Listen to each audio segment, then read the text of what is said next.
Los expertos en la materia llegan hasta tus oídos.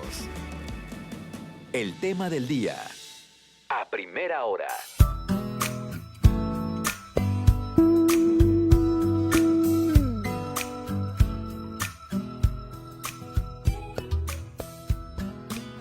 ¿Qué es lo que podemos hacer para cambiar el mundo? Change the World. Eric Clapton nos está haciendo precisamente una invitación con esta que es la banda sonora de una película denominada Phenomenon, lanzada en el año 1996. Ganara esos premios Grammy en el año 1997, varios de estos, incluyendo grabación del año. Y queremos hablar hoy de una cuestión fundamental que tiene que ver con la felicidad. Siempre traer temas de felicidad para mí es un gustazo. Traer aquí una talentosísima profesional dentro de la medicina, dentro del mundo de la medicina, ¿verdad? Porque pues ella es de formación doctora, pero además también es speaker, pero también además es autora. Va a estar Cantante presente. también. Cantante. Escritora. No. O sea, de verdad, o sea, yo les decía y a manera broma, en serio, ya se está preparando también para viajar a Marte, seguramente, una formación de astronauta. Susan Smolinska, bienvenidísima. Muchísimas gracias. Oye, qué emoción, ya es viernes. Y hoy tenemos un programazo porque vamos a hablar precisamente lo que acabas de decir en el tema, cómo cambiar el mundo, cómo ser felices, pero un tema fundamental es el tema del altruismo. Claro. Así que, pues empecemos. Vamos a ver. Pues soy bien habladora, bien parlanchina. Nos encanta. A ver, Susan, de verdad. Yo decía y lo he recapitulado, por fortuna tengo el placer de estar compartiendo contigo un espacio que se llama Las Pequeñas Cosas, un podcast, así que lo puedes encontrar a través de YouTube. Y hemos platicado de esto y que la verdadera raíz o lo que la ciencia y tú a través de las neurociencias nos puede hacer precisamente ayudar a entender. La máxima cúspide de felicidad que el ser humano puede experimentar es dando a los demás. Claro. Y me has dicho esto, que el altruismo es ello. Bueno, siempre se dice, ¿no? La verdadera llave a la felicidad es el altruismo. Yo creo que hay que comenzar un poquito con homologar el término de altruismo para que todos estemos en el mismo canal, ¿no? Y hablamos acerca de poner al otro un poco por encima del bienestar propio, de encima de nosotros. Pero cuando lo digo así de sencillo, pues a veces parece como muy psicótico el tema, ¿no? O sea, ¿cómo voy a anteponer siempre al otro por encima de mí mismo? Y mi ego, y yo, y qué hago, ¿no?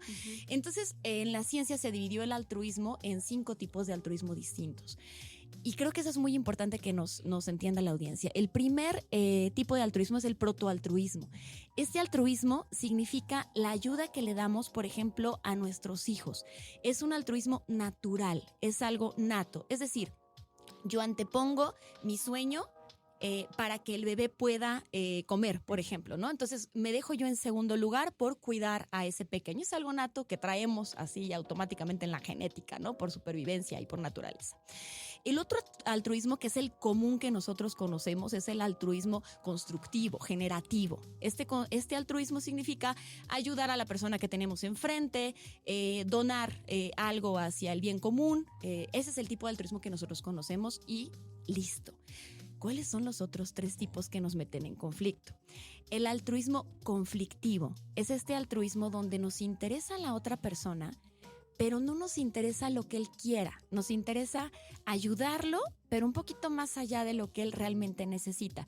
Pongo un ejemplo muy sencillo. Una relación de pareja un poco obsesiva, un poco celosa, en la cual yo te digo, oye, ponte un suéter, ¿no? Porque te va a dar frío.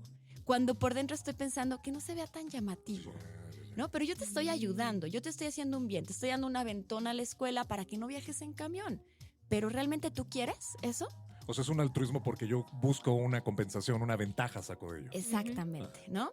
Luego tenemos el pseudoaltruismo. El pseudoaltruismo es este tema de, por ejemplo, donarle a un teatro mucho dinero, claro, pero que venga mi placa con mi nombre. Maná. ¿No? Exacto. Liberando tortugas, pero claro, exacto, claro, ¿no? Es claro, hay una cuestión de ego atrás, claro, donde yo quiero brillar.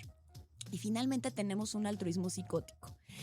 Existe una patología que es el altruismo psicótico, es yo quiero ayudarte por encima de todo, no me importa, y entra aquí el síndrome de Munchausen, por ejemplo. Las mamás que enferman a los niños, yo te ayudo infinitamente, tú dependes completamente de mí, tú estás enfermo, yo te ayudo, yo soy la mamá brillante que siempre va a estar cerquita de ti por encima de todo, ¿no? Hay una serie que habla de eso, que ya enferma a su hija. Ajá, sí, basada en un caso completamente real. Ajá. Entonces, entendiendo esto, vamos a hablar de un altruismo, nada nada más, que es el altruismo generativo, el bueno, ¿no? El que, bueno, vamos El que a sí ayudar. está chido. Exacto. El que te hace feliz. El que te hace feliz, exactamente. Ahora, ¿por qué nos hace feliz? Creo que ese es el punto fundamental. Hablemos un poquito de ciencia para entender cómo funciona el cerebro. Los científicos estudiaron todas las partes del cerebro, la frontotemporal, la interparietal, y llegaron al centro, y llegaron a una cosa en el cerebro que se llama núcleo accumbens, es una estructura en el cerebro. Y esta estructura del cerebro permite la motivación. Y aquí viene la genialidad por la que tanto me fascina el cerebro. Es una parte diminuta del cerebro que se encarga de motivarnos. Yo hoy en la mañana dije, voy a ir al programa, estoy bien emocionada, estoy bien contenta, estoy motivada. Llego al programa y entonces me siento emocionada y el cerebro recibe una recompensa. Es decir, fíjate nada más, el cerebro me motiva para hacer algo que a él le gusta. Entonces mi motivación es hacerlo y entonces es un círculo vicioso. Me motivo, lo hago, me motivo, lo hago. Es una recompensa. Y en esa recompensa el cerebro dice, estoy en el lugar correcto. Y empieza a secretar dopamina, serotonina, endorfinas, todo, ¿no? Y empiezo yo a sentirme bien. Pero esto no es suficiente. Y entonces yo digo, quiero hacer sentir bien al de al lado. O sea, a mí me interesa que en el programa pues se sientan bien y que los radioescuchas nos digan, ¡ay, qué padre!, ¿no? Me siento bien. Y llegar a su núcleo accumbens. Y entonces, cuando llego a ese núcleo, ellos se motivan y dicen, oye, la plática está padre, está interesante y me motivo y voy a hacer algo bueno hoy. Mi cerebro está siendo altruista a su manera, ¿ok? Y entonces yo estoy secretando dopamina, serotonina, endorfinas, me emociono, me motivo y es un círculo en el cual el cerebro todo el tiempo se siente motivado.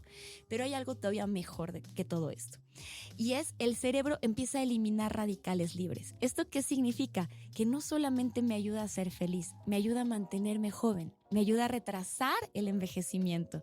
Entonces hay un estudio buenísimo sobre el altruismo, la felicidad y la longevidad. Bueno. Y mejorar las expectativas de vida. Está buenísimo, ¿no? A ver, nos acabas de abrir entonces y desbloquear una necesidad que tenemos que sí o sí entonces retratar en este espacio. Algo que en lo cotidiano tiene que ver contra todo lo que se nos ha estado vendiendo a través de la publicidad, redes sociales, en esto de que tienes que pensar en ti. Y fíjate que luego hay una de este coaching que hace rato estábamos platicando, que lamentablemente está inundado de estos tipos de mensajes. Hay personajes de verdad tan cancerígenos, y lo digo con un respeto, pero por ejemplo este señor Temach que está hablando de, oye, con estos términos de guerra, claro, ¿no? De y que somos y inclusive nosotros. fomenta hasta cierto punto de manera subliminal y también directamente la violencia hacia la mujer. Sí, claro, desde el machismo. El ¿no? machismo, desde muy fuerte, pero que habla sobre todo, piensa en ti, hermano, y no sé qué, vamos en modo guerra y nosotros somos. Entonces te voltea la tortilla diciendo, primero tú, después tú y al final tú. Claro. Y bajo esa premisa están tergiversando mucho de estas cuestiones que tienen que ver con el pensar al otro, con la empatía básica, algo que es fundamental dentro de lo que es la cuestión de altruismo. Entonces, aquellos, Susan, que no desde el anonimato, por ejemplo, quiero pensar, ¿no? Y que dicen, oye, pues yo tengo posibilidades, no es que sea el millonario, pero sí puedo dar y ayudar a alguien así en lo cotidiano, porque le llevo siempre la tortita acá, que voy ahí al trabajo y veo que está la persona que tiene alguna discapacidad o que tiene alguna circunstancia de situación de calle, y le dejo su desayuno y ya me está esperando. Y eso me ayuda y me libera esa parte de qué gran diferencia en estos dos discursos. Es enorme. Me haces remontarme a un estudio de la Universidad de Stanford, donde ellos analizaron las edades, la felicidad y lo que nos motiva, y el grado de ayuda. Ahí te va. Comienzo por decir que la felicidad en una etapa joven se relaciona mucho con el entusiasmo. Vas a decir, ¿esto qué tiene que ver? Ahorita llego al punto. En la etapa, a medida que pasan los años, la felicidad se relaciona con la tranquilidad. ¿Esto qué significa? Que los científicos empezaron a investigar qué en el cerebro me ocasiona esta emoción en las etapas jóvenes y esta tranquilidad en las etapas adultas. Y entonces descubren que la ayuda no es necesariamente, no es necesario que sea grande, no es necesario que sea macro. ¿Qué significa esto? Mínima dosis de ayuda causa exactamente la misma felicidad que una macrodosis de ayuda. Entonces empezaron a estudiar. Cuando nosotros cedemos el paso a un vehículo en la mañana, ¿no? ¿Quién lo llamaría altruismo? Nadie. ¿no? Diría, ok, 1 a 1, pase, ¿no? Bueno, esa pequeña dosis, si tú eres joven, te causa un poco de entusiasmo y eres capaz de decir, ¿sabes qué? Voy a hacer un movimiento y me emociono y voy a hacer un movimiento donde vamos a dejar pasar 2 y 2, ¿no? O sea, no sé, cualquier cosa, pero es el entusiasmo del joven y eso otra vez, secreta, dopamina, serotonina, todo esto, ¿no? Y entonces me emociona. ¿Qué pasa si es alguien mayor el que deja pasar? Me siento tranquilo por dejarlo pasar y eso es para mi felicidad. Entonces, a medida que pasan los años, el causante de la felicidad y el efecto es diferente, pero el altruismo es exactamente igual. Y esto es bien importante. Pequeñas acciones causan la misma felicidad que macro. No es necesario tener los millones, no es necesario donar toda tu quincena. Basta simplemente con ayudar en las pequeñas cosas. Oye, hasta cierra acá con comercial del podcast que comparten. Claro. Pero, oye, no, o sea, lo que comentas es realmente cierto, o sea, y está comprobadísimo que incluso, pues en esta época de la humanidad, pues hemos estado viviendo mucha pobreza, todos estos fenómenos naturales que dejan a gente, pues, desamparada y todo esto que se ve en las calles. O sea, no hay ciudad de nuestro país o incluso del mundo donde no veas a una persona durmiendo en una banca en un parque o pidiendo dinero, pidiendo limosna, incluso niños que están en todo esto. Y entonces me imagino que por esto que dices, o sea, el poder hacer pequeñas cosas, una manzana darle o sea, no sé, una botella de agua ahora con este calorón, te hacen cambiar un poco ese panorama de, oye, todo lo que veo es desgracia, pero dices, bueno, hay algo, hay un granito de arena que estoy poniendo y así como yo pueden ponerlo los otros. Claro, y vamos a hablar un poquito más adelante acerca de la consecución, el deseo versus la consecución de lo que estás haciendo, de lo que piensas, ¿no? Oye, que tiene que ver con solidaridad, o sea, quiero pensar que, o sea, esto que decías tú, y yo lo he visto, por ejemplo, en el González Bocanegra, ahí a la altura de donde tienes la clínica de felicidad, yo transito todos los días por ahí y es bien complicado los que quieren cruzar, por ejemplo, o sea, para darse vuelta y se hace una filota porque hay mucho tráfico. Y digo, a ver, voy a dejar uno y veo al retrovisor y empiezan a partir de ahí porque ven que dejan a uno. Entonces, eso puede ser como un funcionamiento en cadena. Por supuesto, está demostrado que el cerebro tiene conexiones que puede funcionar copiando en cadena. Es muy fácil copiar una buena acción como lo es copiar una mala acción. Si yo veo que no dejan pasar, se acaba. Si veo que empiezan a dejar pasar, ayudo. Cadena de favores. Exacto, y estábamos hablando precisamente en este estudio de Stanford, se fue un poquito más lejos de esta universidad y dijeron, ¿sabes qué? Lo que importa no es la intención, como muchas veces decimos, ay, es que con que tengas la intención con eso es suficiente. No, para llegar a esos niveles de secreción de endorfinas necesitas la consecución de los hechos. Y entonces hacen un estudio donde le dicen a la mitad de la población, mira, tú hoy vas a salvar el mundo, y a la otra población le dicen, tú vas a reciclar. Resulta que en los análisis cerebrales de la secreción de endorfinas fueron más felices los que tenían que reciclar que salvar el mundo, porque el objetivo fue claro. El cerebro necesita reglas claras. Entonces, ¿cómo ayudas? ¿Cómo haces ese altruismo? Logrando la consecución sencilla de algo. Mismo ejemplo, mismo estudio, se pararon y dijeron, esta mitad de la población estudio lo que va a hacer es hacer feliz a alguien. Y la otra mitad va a ser hoy sonreír a alguien. Entonces, evidentemente, el cerebro actuó diferente para los que tenían que hacer solamente algo tan sencillo como hacer sonreír a alguien. A diferencia de hacer feliz a alguien, es muy complicado para el cerebro entender esto, ¿no? ¿Qué es felicidad? ¿Cómo lo hago ser feliz, no?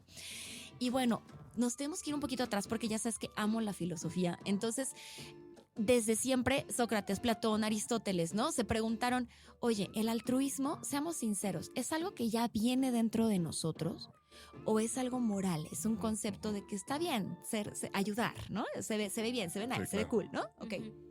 Bueno, pues entonces empezaron a estudiar hicieron un estudio en la Universidad Hebrea de Jerusalén. Es uno de los estudios más interesantes que he visto acerca del gen de la generosidad. Pues resulta que los seres humanos tenemos o no tenemos un gen que se llama ADPR1A. Y este gen lo que hace es precisamente abrir los receptores para que te motive la generosidad y las relaciones sociales. ¿Esto qué significa? Que hay personas que pueden ser altruistas de manera genética, natural, como decimos, es que se le da natural, ¿no? y hay personas que a lo mejor les cuesta un poquito más. Y entonces resulta que este gen está relacionado también a las relaciones sociales. Es decir, yo puedo socializar más fácil, ser más empático, tener un poquito más de inteligencia emocional, de llevarme mejor con alguien. Y entonces de pronto nos topamos en la calle con alguien que vemos serio, que decimos, oye, este jamás ayudaría a nadie en la vida, ¿no? Entonces, bueno, audiencia, no lo traten de cambiar, no tiene el gen, véanlo así, pobrecito. El clásico Grinch, ¿no? Que así, Claro. saludo. Exacto, pero bueno, más allá de este gen de la generosidad, se ha visto el efecto del altruismo para la preservación de la especie. Y eso está genial. Wow. Si nosotros no fuéramos altruistas como especie humana, no podríamos preservar nuestra sociedad hasta la época en la que estamos hablando el día de hoy. Es decir, el altruismo en su mayoría viene en la genética casi de todos nosotros. Comunidad. Exactamente. Exactamente. Precisamente, bueno, cuando estudias la parte de la comunicación y todo esto, pues que el ser humano es un ser social desde que naces, o sea, por el ser humano es social per se. Esto tiene que ver también mucho con esto que comentas de que el altruismo es para preservar la especie. Entonces, Exacto. o sea, así como tienes que comunicarte, necesitas estar en contacto con otras personas, una persona aislada no puede sobrevivir mucho tiempo, etcétera, etcétera, etcétera, pues también esta viene pegado porque pues necesitas la ayuda y darle ayuda a los demás. Sí, creo que tocas un punto fundamental en la época en la que estamos viviendo, ¿no? Estamos viviendo hacia la economía de la soledad, hacia el individualismo, hacia ser todos solos, ¿no? Ya no somos una sociedad como tal. Tengo 1000 amigos en Facebook, pero no tengo ninguno frente a mí tomándose Real. un café conmigo real, ¿no? Entonces, no solamente impacta en temas de felicidad, de relajación, de todo el tema que hay ahora de ansiedad, estrés, depresión en cada vez etapas más jóvenes, sino que se involucra en toda la parte de la inteligencia, no solo emocional, sino en nuestra inteligencia como coeficiente intelectual o como los 10 tipos de inteligencia o los 12 de Howard Gardner. No solamente impacta en eso, sino en una preservación de la especie. Es decir, los científicos ahora se están preguntando ¿hacia dónde vamos? En el tema de sociedad, de especie, de inteligencia artificial que cada vez está, digo, a mí me fascina la inteligencia artificial, creo que hay cosas increíbles que ni siquiera soñábamos o que veíamos en caricaturas o en películas de ciencia ficción, que ahora ya lo vemos como una realidad, qué maravilla que nos haya tocado a nosotros vivirlo, ¿no? Pero ¿qué tan lejos estamos de realmente ser una sociedad fuerte, comunitaria, de esta parte de socializar, de no sentirnos individuales, solos, que estamos solos en este mundo, ¿no? Hay películas, fíjense nada más el terror que da, la ansiedad que da, cuando vemos estas películas cuando nos quedamos solos con los zombies o que se acaba el mundo y nos queda uno en todo el planeta. ¡Qué miedo! Soy leyenda, el de soy leyenda, ¿no? ¡Qué miedo!, ¿no? O sea, te causa algo adentro Claro. que no sé, no es miedo, no, es como una ansiedad, ¿no? Y así es como se refleja ahora, dicen los científicos, es como ese reflejo de lo que hacia el dónde vamos, ¿no? Hacia estar cada vez más aislados, más en nuestra realidad virtual, más en nuestros videojuegos, más en nuestro mundo, ¿no? Las oficinas, cada vez hay más gente dentro de la oficina, pero cada vez tenemos menos contacto. Sí. Cada vez somos más huraños. Estamos en la pantallita del teléfono. Ujú. Claro, por supuesto, ¿no? Entonces, y esto impacta sobre nuestra felicidad, sobre nuestra expectativa de vida, sobre todo. Oye, Susan, para ir cerrando y Claro. platicar, por supuesto, acá de esta hermosura que tengo acá en manos. ¿Qué es lo que podríamos hacer para todos aquellos? Hay alguien detrás, alguien ahí arriba que está precisamente lucrando con esto de la soledad, alguien que está capitalizando que estemos en estas pantallas, alguien que no estemos volteando, lucrando a que no estemos volteando a los demás y entonces nos haga entre comillas aparentemente felices por esos rápidos receptores que tenemos, ¿no? De que, ya recibí la notificación y ya, pero Ya necesito está más y creciendo nos está haciendo dependientes de ese Ay, tipo de cosas, pero versus la verdadera razón por la que sí podemos liberar todos estos Claro. neurotransmisores de los que estás hablando que nos den felicidad, que es volteando al otro a través de esta invitación que podamos hacer. ¿Qué decirle a la gente entonces con el altruismo? Utilizaré un juego de palabras, ¿no? Siempre me gusta decir que las cosas caen por la ley de la gravedad de Newton y sin la ley de la gravedad caerían por su propio peso. Es un juego, es una metáfora donde realmente lo que nos hace falta es darnos cuenta de nosotros mismos, de nuestro sentido de vida, de lo que nos motiva y que no se trata de un altruismo macro, no se trata de que hoy te levantes y ¿cómo puedo ayudar a la sociedad? ¿No? Se trata de una sonrisa que le podemos dar al del frente, de un coche que dejemos pasar, de un abrazo que podamos dar. Eso es altruismo, sonreírle a nuestros hijos, hablar con alguien, escuchar a alguien. Si cambiamos ese concepto de altruismo, podemos aplicarlo a nuestra vida diaria, real y normal. Si hablamos de ese altruismo, de construir un nuevo hospital y donarle todos los alimentos a África, estaría maravilloso, pero es irreal. Y cuando el cerebro ve algo irreal, es muy difícil que sea feliz. El cerebro es tan complicado, pero al mismo tiempo es lo más sencillo y bello del universo.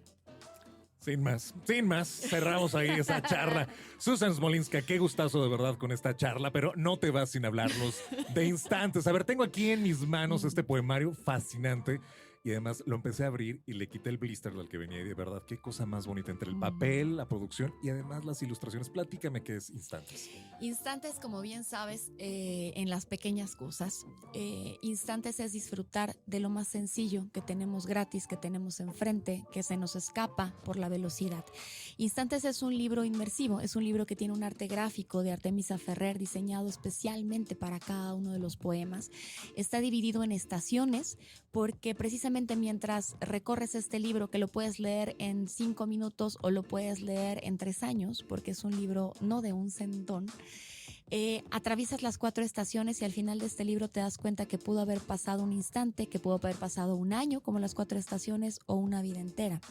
El libro está acompañado de códigos QR donde se recomienda la parte musical, especialmente una playlist diseñada para cada uno de los poemas, para acompañar cada una de esta lectura.